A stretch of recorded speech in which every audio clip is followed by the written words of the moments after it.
skoolgebou lyk van ver af soos 'n kombinasie van sement en bakstene, groot klaskamers, lang gange, eksamenlokale en rakke vol boeke.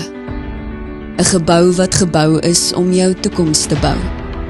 Maar dan loop jy by die deure in en besef dat daar soveel meer is wat binne die gebou groei. Jy sien dat jy nie alleen loop nie, dat daar mense is wat jou wil ontmoet, jou wil leer ken, mense wat by jou wil leer en mense wat saam wil groei.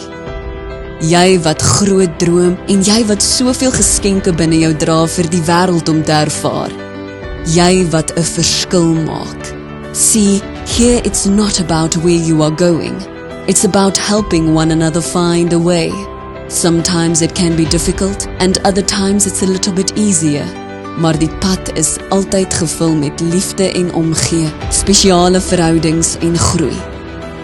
En ja, daar is toetse en daar is klaskamers. Ons vind onsself gereeld agter ons boeke en ons vind onsself gereeld op die sportveld. Maar daar is 'n belangrike deel wat nie op papier neergepen kan word nie. En dit is jou groei. Fisies, spiritueel en emosioneel. Dit is jy wat lag saam met vriende en huil saam met vriende. Dis gesprekke met onderwysers wat vir ewig by jou sal bly. Dit is harde werk en tye van spontaniteit. It's an expression of who you are, because you are a masterpiece.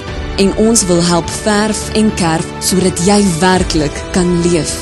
Hier kom jy skool toe vir opvoeding en jy kom skool toe omdat jy deel vorm van iets groter. Here we don't teach you how to memorize the dots, but how to connect them. Hier wil ons die geskenke binne jou uitbring sodat jy dit vir die wêreld kan gee. Want sien, ons skool is nie net 'n gebou nie. Dis 'n beweging verder die wêreld in met jou as die meesterstuk. John Ruskin once said, "When love and skill work together, expect a masterpiece." Hier by Hoërskool Witteberg is dit presies wat jy kan verwag, want hier is jy werklik 'n meesterstuk.